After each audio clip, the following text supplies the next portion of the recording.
Hey guys, Kyle, the Death Knight of Anime here, bringing you my review for My Hero Academia, Chapter 265. Yeah, I'm sorry this one's late, guys. It's been a bit of a weird day. It's been a bit of a weird day for me right now. I, it's been a bit of a weird day for me right now. Like I was very off after, felt very off after I did the One Piece review. So yeah, but anyway, I'm here. I'm giving it to you now. All right, so My Hero Academia Chapter 265. So I'd have to say one of the biggest challenges reading this chapter for me was trying to determine which moment had set off the biggest red siren of Hawks' impending death. Like whether it was Tokigami's little inner monologue about wanting to see him again, or Dobby pretty much pinning Hawks with his flames and ready to kill him. Hell, even just Hawks' little bit of dialogue about how when neither side gives up, someone has to die. Like that in itself, weirdly enough, already felt that in itself kind of was already like already felt like already was already felt like Horikoshi was basically telling us that yeah, Hawks is gonna die out. Basically, Horikoshi telling us outright that yeah, Hawks is gonna die.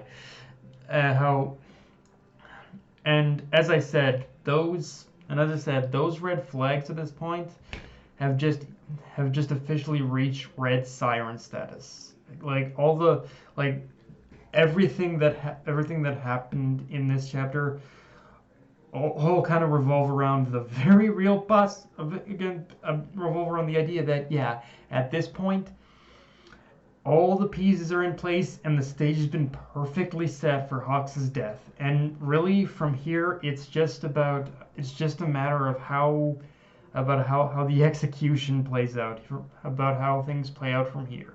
Because make no mistake, I think at this point it's like I said, it's near assured Hawks is a dead bird walking. Like I think at this point you could say it's practically been confirmed that Hawks is guaranteed dead. Is guaranteed dead. I think. Um, the only thing, and I will admit this is the only thing that concerns me with is that about how this is gonna go.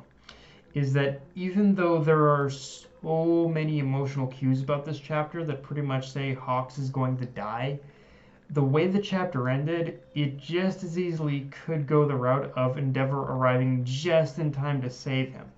And that's again, I'm kind of basing this on a very small and slim chance, but it could still happen just in the way that the final page of the chapter had set things up. And but again, a very small and slim chance, but it could still happen. And that's kind of the route I hope Horikoshi doesn't take, because as of right now, he's all like Horikoshi has already set up, has already done so much emotion, has already built on so much emotional tension, and built things up so much in a way where up to this point that even if someone does save him, I hope it's only a delay.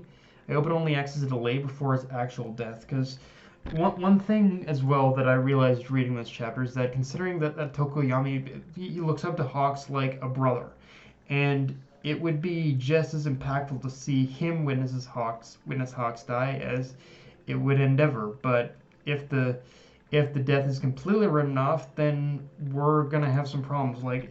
It doesn't, like, for me it's one of those things where at this point it doesn't matter whether or not the death is delayed next chapter or death is delayed next chapter or something, but inevitably it ha Hawk this whole operation, this everything that's been going on, this has to end with Hawks dying. There's basically no there's no out for that. There's no scenario I see in which that doesn't happen. Even if it's delayed, like Hawks' death, it has to happen now. And like and again, I have every I have every belief that it is going to happen. But in that small percentage chance that it doesn't, it's going to be problematic if I'm just saying it's going to be problematic if Horikoshi doesn't follow through with it. But again, I think I have hope. I think I'm pretty hopeful that Horikoshi is gonna follow through with this death, because yeah, like I said again, it's because despite that one small percentage of me that believes he might go through this. Like I'm 95%, I'm 99.9% sure that Hawks is gonna die. That measly like 0.01% is just me like is just me saying that the setup could go is just me saying that the setup could be that he survives as well. But yeah, I'm pretty either way. I'm pretty sure Hawks is dead. Honestly, like he's gonna die. Um,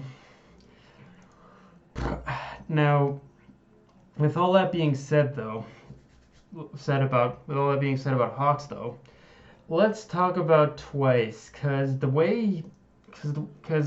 again, Hot, with Twice, he again stole the show, and the way Twice talks and describes heroes to Hawks in this chapter, he's not exactly wrong.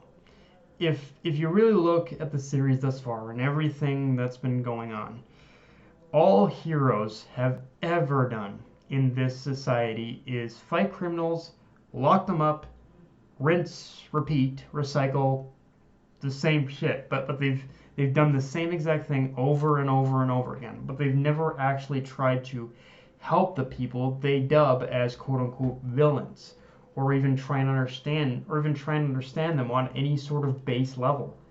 In some respects, you could say that pretty much.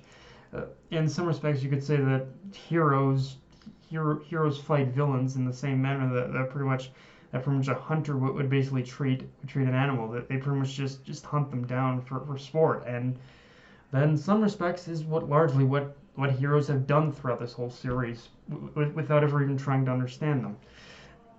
And heroes themselves have never ever truly taken that first step or even made an attempt either to try and understand them.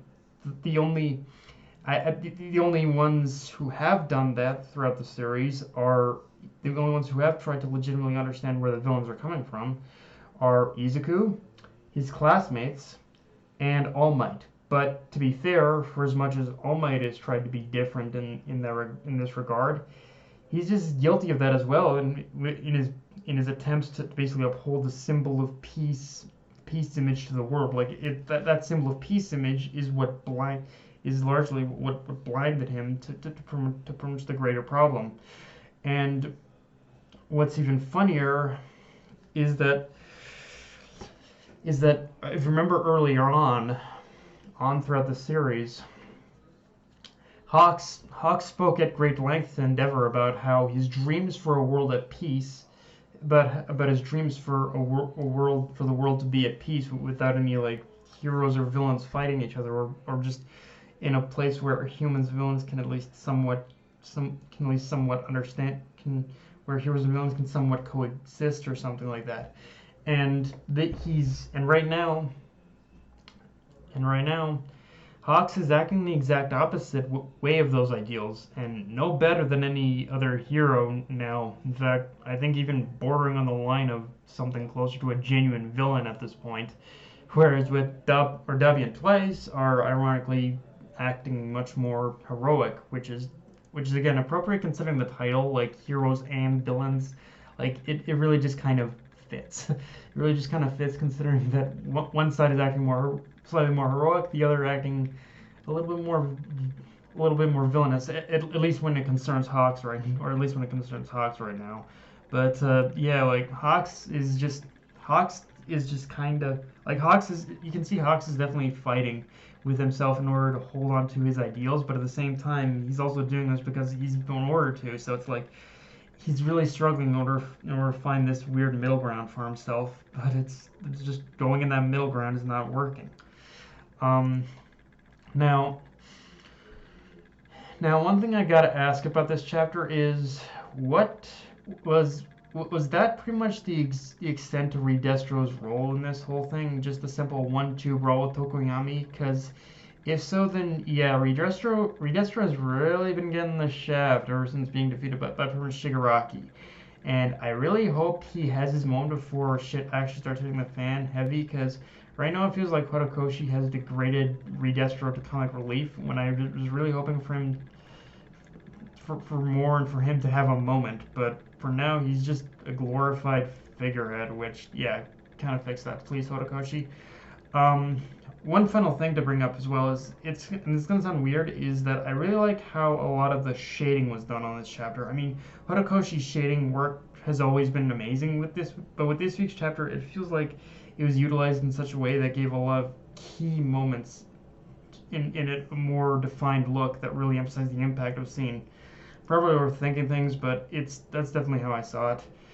But yeah, guys, that's all I got for this review. If you enjoyed the video, like, comment, subscribe. Follow me on Twitter, Facebook, and Lister Control. Death Knight of Anime, signing off. Later, guys.